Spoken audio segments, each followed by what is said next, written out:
chemin de vie numéro 7. Bienvenue sur votre lecture intuitive, j'espère que vous allez bien. Alors, tout d'abord,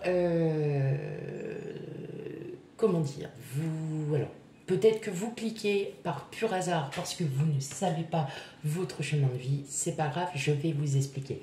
Tout d'abord, le chemin de vie, tout simplement, c'est votre chemin de naissance. C'est la vie, c'est l'explication brève, c'est comment vous percevez le monde, mais comment vous percevez aussi et comment les autres vous perçoivent. Hein. Donc ça, alors, ça m'est déjà arrivé sur des chemins de vie que les gens, je leur explique très brièvement, ils me disent mais c'est pas moi. Alors, pas d'inquiétude, c'est tout à fait normal parce que tout simplement, peut-être que c'est votre année, vous êtes en plein dans votre année personnelle, ou alors c'est plus votre numéro intime ou numéro de réalisation qui va compter le plus. En fait, tout dépend des personnes. Mais en général, ça se regroupe quand même assez. Hein, voilà. Alors, tout simplement, le calcul, jour, mois et année de naissance. Vous calculez le tout, vous arrivez à 2 chiffres. Si ces 2 chiffres ne sont ni 11, ni 22, ni 33, vous recalculez et vous arrivez sur un chiffre entre 1 et 9. Tout simplement, c'est ça. Alors, pourquoi il peut y avoir des chiffres 11, 22 et 33? Ce sont des chemins de vie qui sont les plus élevés, les plus rares aussi, les plus élevés spirituellement. Vous avez les guérisseurs, vous avez les bâtisseurs et je ne sais plus quoi. Donc, en fait, ils ont vraiment un nom bien à eux. Voilà, mais ça, je le ferai plus tard. Parce qu'en fait, je commence tout doucement, je n'ai pas encore passé de formation, c'est un projet que j'ai en tête de pouvoir passer une formation, car la numérologie m'intéresse énormément. Et tout le reste qui va avec. Voilà, la numérologie dans sa globalité. Alors, tout simplement, vous, chemin de vie numéro 7, vous êtes la spiritualité, l'apprentissage. Vous êtes quand même assez mystique. Faut pas se cacher. Hein. Alors vous êtes vraiment dans tout ce qui est analyse. L'intuition, vous voyez, vous observez, vous analysez les gens par exemple, vous analysez peut-être que vous êtes sur un projet professionnel et vous êtes, voyez un petit peu dans le... Un peu, je sais pas, hein, voilà, j'en sais rien, il y a quelque chose qui se présente à moi, est-ce une bonne opportunité? Alors, vous n'êtes pas dans l'indécision, c'est juste que vous allez vraiment analyser avant de décider. Hein. Vous allez sentir les avantages, les inconvénients, d'accord? Vous êtes toujours dans l'apprentissage, vous avez un besoin d'apprendre, c'est-à-dire un besoin d'apprendre des autres, d'où l'analyse aussi. Hein. Vous allez voir, vous êtes une quinzaine de personnes, vous allez analyser chaque personne et vous allez comprendre sur qui vous pouvez vous fier, sur qui vous ne pouvez pas vous fier. Alors, j'en connais certains des chemins numéro 7. Bon, ça ne vous ressemble pas. Mais pas grave parce que vous arrivez quand même à canaliser. Hein. Vous canalisez, vous savez aussi analyser si c'est bon pour vous ou pas. C'est surtout ça. Alors, vous, le point fort de votre chemin de vie numéro 7, c'est les chiffres. Les chiffres, les sciences occultes, tout ce qui a trait à la spiritualité et aux chiffres. Donc, si vous me dites, je suis scientifique, je ne suis même pas surprise. Je suis mathématicien, comptable, tout ce qui est en lien, en rapport avec les chiffres, ou alors peut-être un métier où vous avez des chiffres. En tout cas, vous êtes vraiment dans la recherche. Donc, la recherche, l'apprentissage. Et voilà, il y a tout un lien logique. C'est tout ce qui est dans la logique, vous, chemin de vie numéro 7. D'accord? Vous vous questionnez beaucoup par rapport à la spiritualité. Il peut y avoir beaucoup de chemins de vie numéro 7 où vous êtes effectivement, des personnes à tendance enfin, vous êtes des personnes cartomanciens, cartomanciennes. Vous êtes tout ce qui est dans la tarologie. Voilà, pareil, la numérologie. Donc, vous avez vraiment ce lien d'analyse, de comprendre. Alors, vous êtes aussi des personnes solitaires. Vous avez du mal, comme vous avez ce besoin de toujours vouloir analyser, de vouloir comprendre les choses, parfois les personnes qui vous perçoivent ont du mal avec vous parce que tout simplement, quand vous faites quelque chose, c'est pas forcément avec quelqu'un, c'est pas avec votre autre, c'est pas avec des amis. Vous le faites à chaque fois tout seul. Si vous avez envie de vous inscrire dans une association sportive. Alors le collectif, ça va, hein, c'est pas votre problème. C'est juste que vous êtes parfois individualiste. Et c'est ce qui vous est peut-être reproché de temps en temps.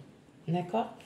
Ce qui fait que dans vos relations sentimentales, sociales, voire même professionnelles, il y a quand même pas mal d'instabilité. Parce que une fois que vous avez compris les choses, ça ne va pas dans votre sens, d'accord? Et le fait que vous soyez assez solitaire, voire même individualiste, alors excusez peut-être du mot qui pourrait vous paraître un peu violent, mais c'est comme ça qu'il est ressenti. Vous courez, c'est pas que vous courez à la catastrophe, mais les gens vont se lasser en fait. Vous vous mettez en couple avec quelqu'un et c'est pas d'être égoïste, hein, mais vous ne faites les choses que tout seul parce que vous ressentez ce besoin aussi de vous sentir seul, d'être aligné à vous-même et tout ça. Votre autre va le percevoir comme une blessure, comme un rejet, et forcément, vous n'allez pas comprendre pourquoi la personne est comme ça. C'est pour ça que vous avez des chemins de vie avec qui vous allez bien vous entendre, parce que ce sont aussi des personnes indépendantes qui vont faire aussi leurs choses de leur côté. Hein, voilà.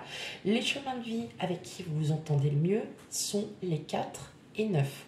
Les 4, de par leur routine, faut pas que ça déborde, vous voyez. Donc, ils sont très organisés, ils sont aussi dans l'analyse, ils vont anticiper. Vous, c'est ce que vous appréciez parce que justement, ils ont une capacité à analyser et à penser avant, d'accord? Que vous, ça va vous sécuriser. Le chemin de vie numéro 9 sont des êtres spirituels, comme vous. Donc, effectivement, tout ce qui est dans la spiritualité, voilà, vous allez trouver un équilibre parce que le chemin de vie numéro 9 est très humanitaire et vous êtes solitaire. Et comme on dit, il n'y a que les contraires qui s'attirent.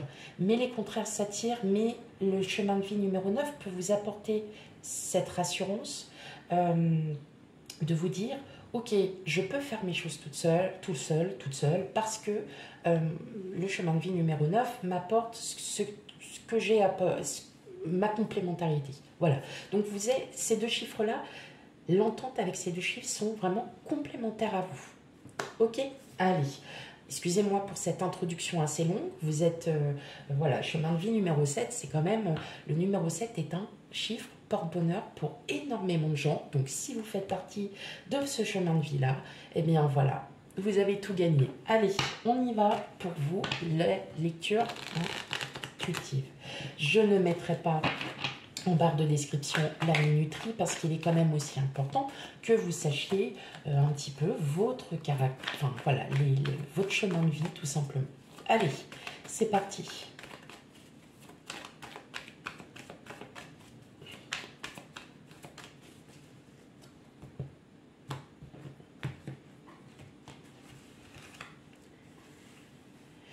Alors, on a le 9 d'épée, le valet de pentacle, le jugement,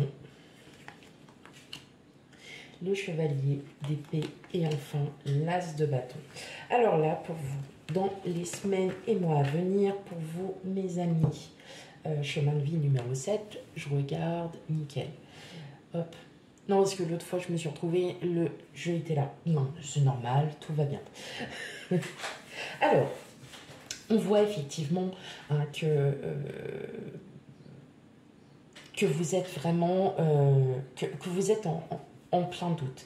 Il y a une grosse remise en question, vous vous questionnez sur votre vie pro, sur votre vie actuelle. On sent que vous êtes complètement paumé, dispersé dans vos pensées, voire limite, vous avez même du mal à dormir parce que vous réfléchissez de trop. Vous êtes trop dans le que faire. Qu'est-ce que je dois faire? Qu'est-ce que je dois commencer à faire? Qu'est-ce qui est bon pour moi? Qu'est-ce qui n'est plus bon pour moi? D'accord? Donc là, vous êtes vraiment dans l'esprit où vous vous cherchez, vous vous recherchez déjà. Vous vous recherchez, mais pas d'inquiétude parce que vous allez prendre les choses une à une. Vous allez prendre les choses une à une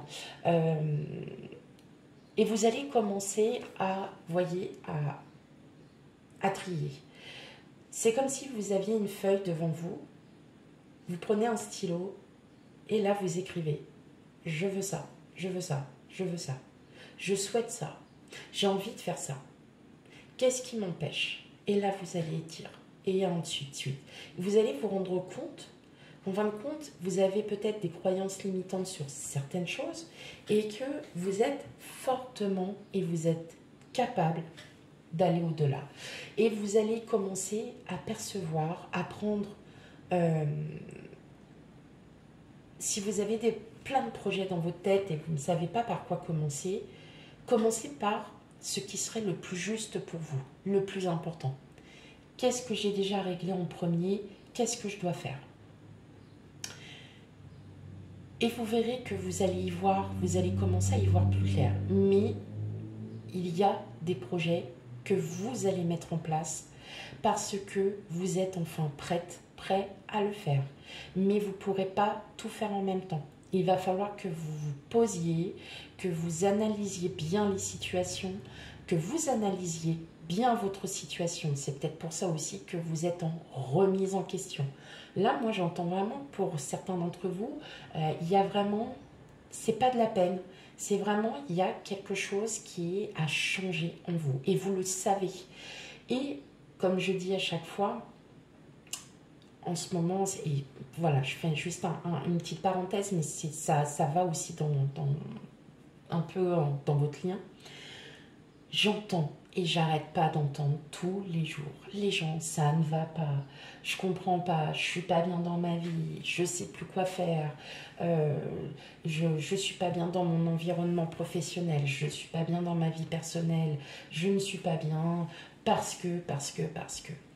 À un moment donné, comme je le dis à chaque fois, quand on a trop d'obstacles, quand on a trop de brouillard dans notre tête, il faut se poser. Il faut se poser. Il faut écrire ce que l'on ressent pour que l'on puisse ensuite relire et dire ok, bon là effectivement j'ai ça, d'accord, j'ai ça. Et vous allez vous rendre compte en fait que là il n'y a rien qui va. Eh bien si vous commencez à vous dire bah, je vais sortir de ma zone de confort, qu'est-ce qui serait le mieux pour moi? Eh bien peut-être de me séparer, peut-être de changer de logement, peut-être de changer de travail. Eh bien, c'est vous qui allez, vous voyez, eh bien, c'est pareil. Et c'est ce que je dis aux gens à chaque fois. Maintenant, faites ce qui est le mieux pour vous. Qu'est-ce qui vous ferait sentir mieux? Et là, les gens, ah bah, je suis pas bien. Bah, qu'est-ce que tu fais pour changer? Bah, rien. Donc, c'est que ça te plaît d'être dans ta zone de confort et de te sentir victime. Au lieu de te dire, je ne suis pas une victime, moi si ça ne me convient plus, je m'en vais. Ah bah ouais, j'avais pas pensé ça comme ça. Ah bah oui. J'ai beaucoup de gens aussi autour de moi qui pensent que le travail où ils sont actuellement, ça fait depuis 20 ans, 25 ans, 30 ans, ils sont dans le même travail, ils n'ont jamais bougé.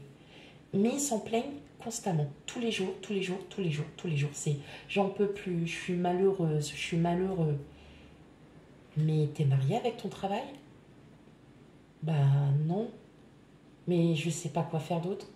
Mais il y a tellement de portails, tu as tellement de compétences, à un moment donné, tu veux pas prouver tes compétences à quelqu'un d'autre. bah, je savais pas.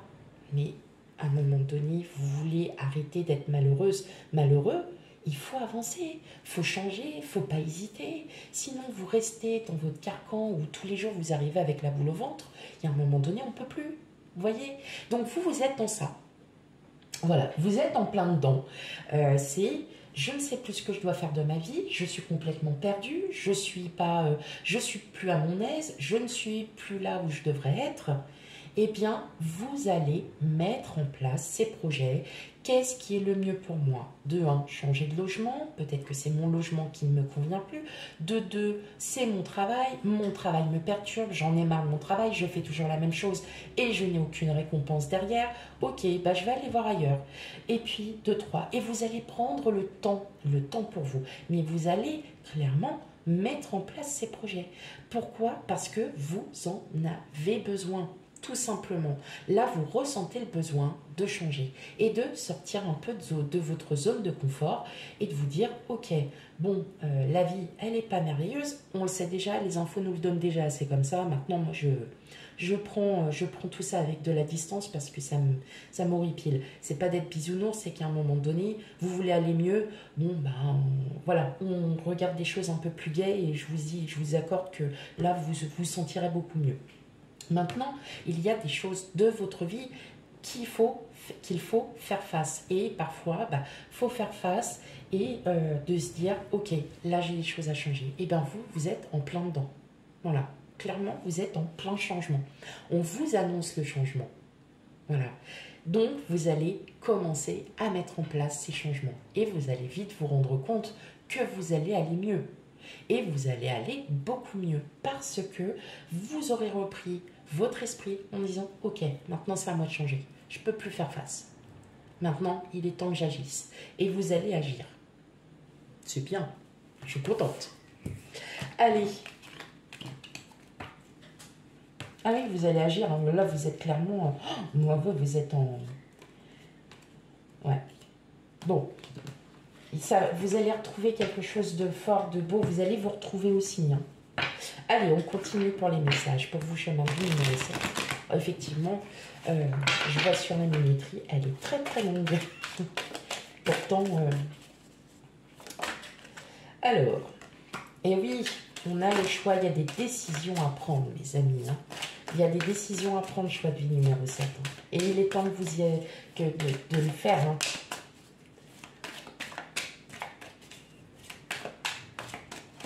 On le sait que c'est jamais évident de prendre des décisions, mais il y a un moment donné, on n'est plus dans le truc, on le fait plus.